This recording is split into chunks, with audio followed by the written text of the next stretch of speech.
The PSP is the coolest handheld device ever. Sure, there's ones that are way more powerful and ones that have way better games, but I don't think a more interesting one has or ever will exist. If you ask most people, they'll tell you the PSP is great because of how versatile it is. The idea of one device acting as a music player, a game console, a place to watch TV, browse the internet, and watch American Psycho is something we all take for granted now, but back in 2005, this was some seriously groundbreaking stuff. But for me personally, there's one very specific, obscure thing that really cements the PSP status as the coolest handheld ever. Jailbreaking. Once you had a jailbroken PSP, the sky was the limit. Free movies, free games, emulators, cheats. Considering this all happened before the iPhone even came out, jailbreaking turned what was already an impressive device to easily the most useful media device ever made up to that point. But all of that piracy stuff never really interested me that much. I'm not going to pretend like it wasn't cool to get Metal Gear Solid Peace Walker for free, but the real fun of jailbreaking, I think, comes from homebrew games. Unauthorized fan-made games that you could only run with a jailbroken PSP. It was like this weird black market, constantly under threat from legal action, operating in the shadows to deliver games that would never, ever make it on the console otherwise. The PSP homebrew scene nowadays is pretty much dead, but I personally think that all those weird games, apps, and ports that people made back in the day shouldn't just fade into obscurity and are actually pretty valuable pieces of gaming history that not only deserve to be documented, but also probably have some funny stuff hiding inside of them. And as it so happens, I own both a PSP and a YouTube channel, so after a long phone call with my attorney, I decided it'd be a good idea to sit down and explore some classic, technically illegal PSP homebrew games just for old time's sake.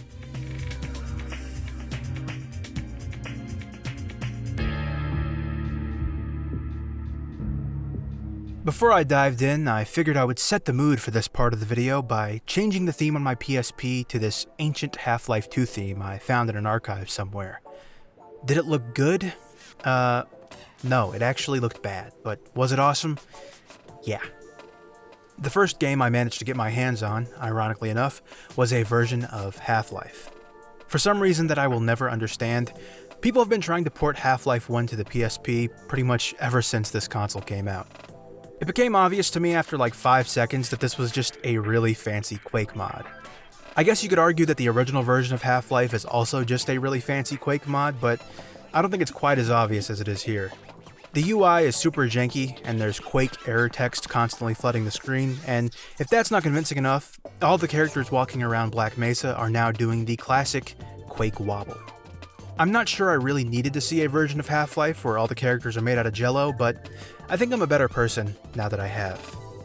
Being a pro speedrunner and Half-Life expert, I decided I would just jump through the rest of the game as fast as possible, but was ultimately defeated by a large door that closed on me and killed me no matter what I did.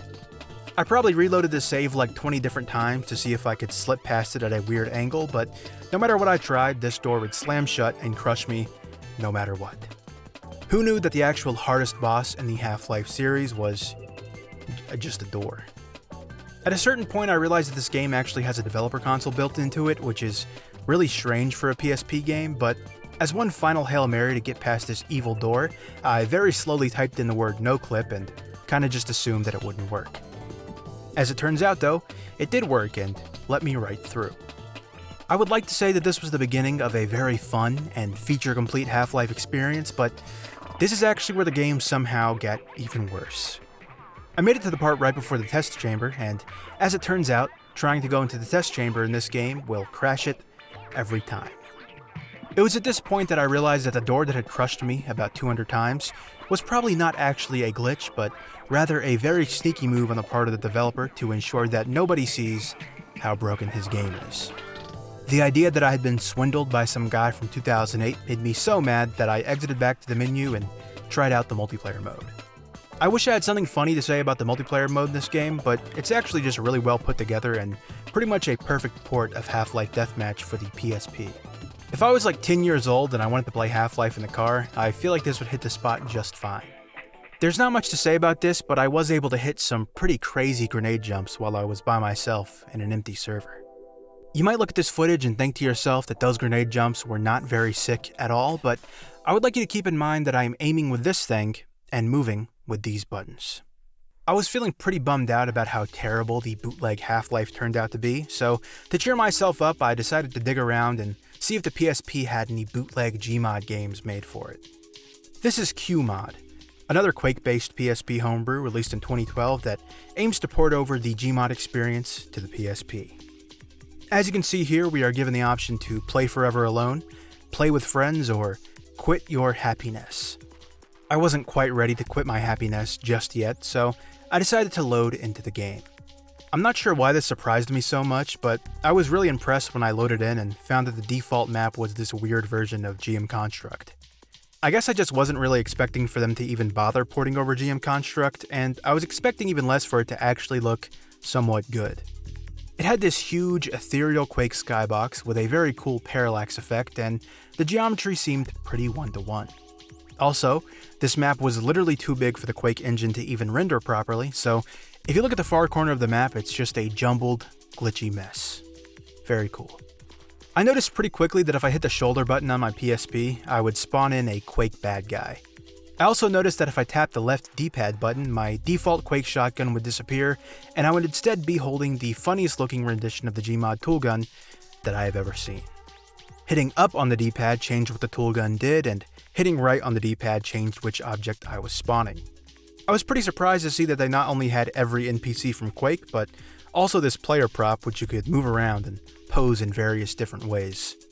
I guess this is kinda like playing with ragdolls in Garry's Mod, only it's about, probably like 100 times more tedious and annoying to deal with.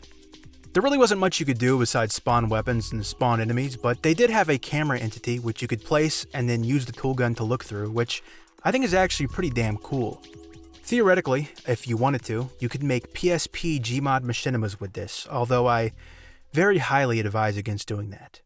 I also found out that you can not only spawn in walls and floors, but also move them around using the toolgun, so theoretically you could build basically whatever you want. I took the liberty of building this god-awful house. I would like to blame its quality on the fact that I had to use the PSP controls to build it, but let's be honest, it would probably look terrible even if I had a mouse and keyboard. I explored more of GM Construct for a while, wishing that this mod had some vehicles in it, and then headed back to the menu screen to check out some of the other maps. The first one was this tiny port of GM Flatgrass that had maybe one of the coolest skies I've ever seen in my entire life. There really wasn't much to this, it's just a bunch of concrete and some grass, but it is really cool, and I am very glad that someone out there actually took the time to make it. The next map was called QM Bedroom, and for whatever reason is just this really basic port of the bedroom map from Blockland. I'm not really sure why this isn't a Garry's Mod bootleg, but I'd be lying if I said it wasn't a very nostalgic addition. There really wasn't much else to see considering I was stuck to the ground, but I noticed something peering over the edge of the bed, so I made it my mission to get up there by any means necessary. I looked all around for a secret or a teleporter that would bring me up there, but no matter what, I was stuck being a little tiny guy on the floor. I even tried no-clipping so I could just fly up there, but there's no way to actually go up when you no-clip in this game, so I guess whatever's on top of this bed will forever be a mystery. Then I realized I'm stupid and this is a Garry's Mod clone, so I just stacked a bunch of floors beneath my feet like a Minecraft speedrunner until I was finally high enough to see the bed. And believe it or not, what was on the bed was nothing. It's just a bed, really. It's just like a stupid pillow. Stupid bed type thing. The last map was one called QM Kill Floor that uses, for some reason, just straight up uses Half-Life 2 textures. If you could use Half-Life 2 textures the entire time, why didn't you use Half-Life 2 textures for the GM Construct part of the game? Instead, why'd you use it on this? What even is this? It's like a cavern. It sucks. Also, I lied, and there was actually one more map in this game, but it's kinda small and boring and just looks like Quake, so it's not really worth talking about. If I had to say one thing about it though, I would say that I'd probably say it looks like Quake. I downloaded this PSP version of Counter-Strike called Counter-Strike Portable, which, surprise surprise, also runs on the Quake engine. I was honestly just kind of blown away by this port. All of the maps are the exact same, all of the weapons are the exact same, and you can even do little things like switch fire modes on your gun or take the silencer off the USP. The graphics are actually really good, especially when you take into account just how bad PSP homebrews can often look. There is bot support, but it's very limited, and you can only have a few in at a time to stop the game from crashing. This is seriously just a super impressive port, and one of the few that would actually probably be pretty fun to play if you were stuck on a road trip or something. You would think I'd be pretty happy with how high quality this port was, but I'm a YouTuber, okay? So I thrive on things looking bad and being able to mindlessly point and laugh at how terrible something is. So, I also downloaded this Counter-Strike bootleg from 2006 that is straight up just a Doom mod running at the lowest possible resolution. Look at this, it's funny. Look how terrible this is. They reskinned the rocket launcher into a grenade. 2006 people are so dumb. Did you guys laugh at this or no? Alright, so the Valve ports were getting just a little bit repetitive at this point, and were mostly just Quake mods where you shoot at bad guys, so I decided for the final Valve port, I would try to pick the most interesting one possible. Quartal. It's like Portal, but only a quart, or something. I noticed right off the bat that this game was pretty janky, and you can sometimes just get stuck in an infinite loop between two portals, so you do have to make sure that you're aiming them very, very precisely. That's easier said than done since you're aiming with the face buttons of a PSP, but you can make it work. The puzzles aren't anything special, but they also aren't too easy. They're a good emulation of Portal's more advanced puzzles, but also take into account the fact that you're playing on a PSP and are probably like 10 years old. I will say, this game definitely works on an honor system. If you ever found yourself stuck on a puzzle, you can pretty much just spam the wall until you find a section that they forgot to disable portals on and cheese your way through the entire level. Also, while I was poking around the various maps this game had, I found this one that has this very strange version of GLaDOS, speaking a language that I am not familiar with. Доброе утро, подопытный. Приветствуем вас в лаборатории исследования природы порталов. If I had to take a guess at what this disembodied foreign voice is saying, I'd imagine it's something about how amazing Ratlobber is and how good my videos are. But since the small Polish man that I hired as a translator was out sick with a stomach flu, I guess we'll never actually know. But with all of that said, it's time to finally exit the realm of bootleg Valve games and actually dig deep into some good old, janky, non-Valve related PSP homebrew games. Alright, so I've been keeping a secret from you. A pretty big secret. I'm not sure how else to say this, but old PSP homebrew is f***ing insane. Not even just in a haha, bad game type way. I just mean the things people were getting up to in the mid-2000s before the dawn of iPhones and iPods is super bizarre to look back on, and there is pretty much no context in which anyone today would make anything like the things people were making back then. To give you a small example of what I'm talking about, here is an entire game someone made in 2006 that has no sound, no menu screen, no controls, and no HUD called 9/11 Memorial.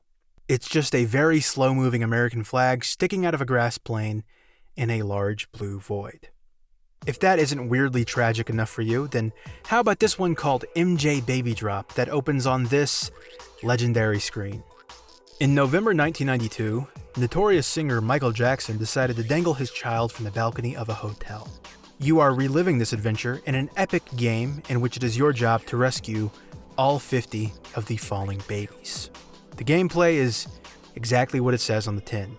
You control a little basket, and it is your sworn duty to collect all 50 babies that late artist Michael Jackson is tossing down from a balcony. I don't know what it is about this game that unsettles me so much, but there you go. I have now successfully documented this atrocity for the entire world to enjoy. I found this port of The Powder Toy, a super old PC game from the late 2000s that I used to spend hours playing, and while it's cool to have it on a PSP, the performance is honestly just pretty bad. Moving into the realm of 3D games, I found this really insane looking one called 2050 The Last Island that seems to be some kind of attempt at making a Grand Theft Auto game for the PSP. I jumped into it assuming it would just be a large open sandbox, and instead found that it was actually a story-driven RPG game. I actually don't think it was trying to be like Grand Theft Auto at all, and reminded me of something like Shenmue. I could hit up on the D-pad to use, which made my guy stick his hand out. I could hit left on the D-pad to say yes. Yeah. And I could hit right on the D-pad to say no. No. I decided to see what this game had to offer and began to try and chat up the local NPCs that were walking around, assuming I was able to talk to them. Turns out I could talk to them, but they didn't really have that much to say. Fuck off. No. I walked around some more and just tried to take in the vibe of this weird-ass game. It felt like a dream or something. It was really strange. Everything was weird, from the way my character was animated to how weirdly the NPCs moved around, and even these named locations that just don't really make any sense. I did find this ad in an alley for another Counter-Strike PSP homebrew game that was seemingly being developed by the same people, which I think is a pretty cool little detail. I walked around and kinda just assumed that this was as far as the game ever got in development when I happened upon this strange, futuristic-looking woman, and decided to try and spark up a conversation with her. We actually ended up having a very pleasant interaction that went as follows. I had forgotten my laptop close to Jojo's. Can you help me? Yeah. Bring my laptop. I do. I'm gonna be honest, I had no idea what the hell she just said. From what I gathered, she wanted me to bring her lost laptop, but to my American ears, it sounded like she said she lost it close to Georgia or something. After realizing that I'm stupid and she was trying to say she lost her laptop close to the dojo, I walked over there and found her laptop sitting on the ground. I used the game's god-awful, terrible, really bad grabbing mechanic to pick up the laptop and did my best to bring it over to her without accidentally flinging it off into space. Once I got there, after like 10 real-life minutes of trying to wrangle this stupid-ass laptop, she seemed very grateful and offered me a donation for my services. Thanks. Go and get your donation. I did not know where to go to get my donation, but considering this game seems to run on fairy tale magic, I'm just going to assume that $50 has been deposited into my real-life bank account. There really wasn't much to do after completing the one quest that the game had, but I did stumble across this floating platform which took me up to the only interior that this game has. It looked really good actually, and also had interactable light switches, which I gotta be honest, I was not expecting for this game to be able to handle. 2050 The Last Island is just nuts. It's like a dream someone had that they decided to port over to the PSP for whatever reason. I hope I showed off enough gameplay for you guys to see just how weird this game's style is, and maybe someone out there appreciates it as much as I do. If I'm being real, it probably was not an intentional choice by the developers at all, but I can't help but like it. Next up, we have probably my favorite PSP homebrew of all time, and honestly, pretty much the sole reason I made this video. Nazi Zombies Portable. A homebrew from back in 2010 that turned the PSP port of Quake into a pretty solid Call of Duty Zombies experience. I loaded in the Nazi Zombies Portable for the first time in like 13 years, and the memories started flooding back pretty quickly.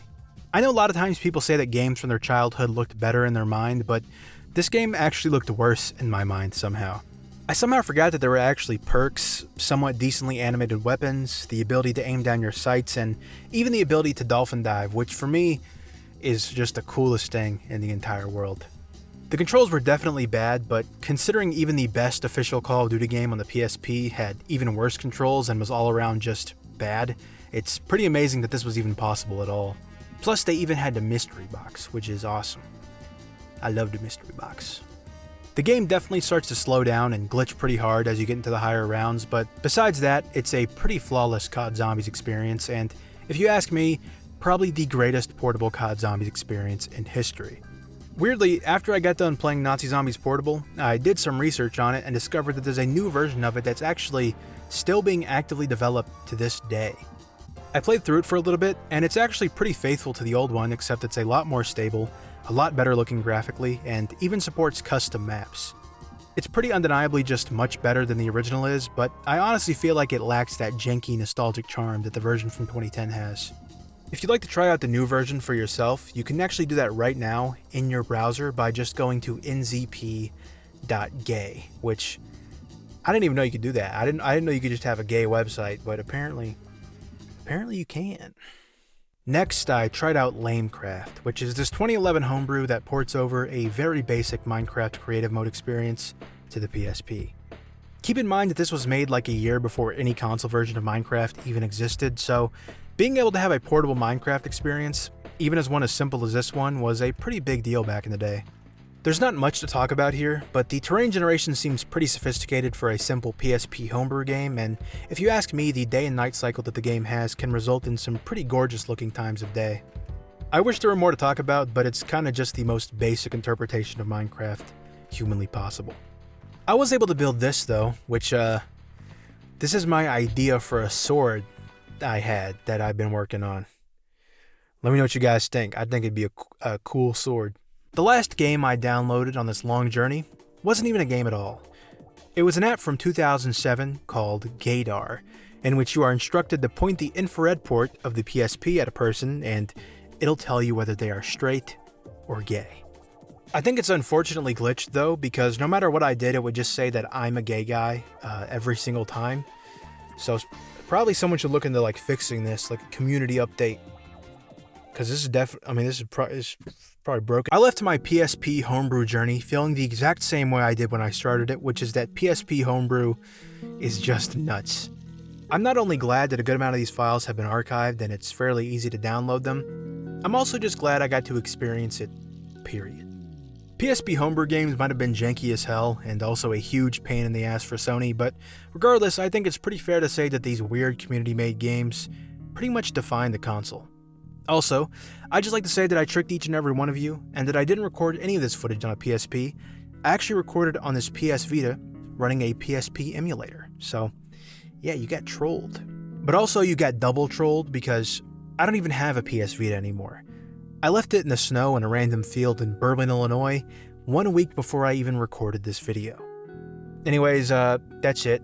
I had an amazing time playing all these ridiculous-ass PSP games, and I honestly do hope that if anything, this video served as a worthy tribute to a very, very weird era of gaming. Thanks for watching. I've been a small lizard in the form of a human known as Ratlobber this entire time. Peace. Dun, dun, dun, dun, dun. Hey! We're gonna roll outside! Wanna come? I can't. I'm watching carpet. Ow! But there's portable carpet. You've got to be kidding! Hey!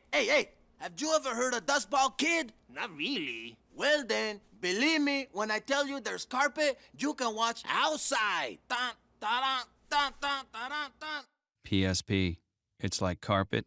You can watch outside.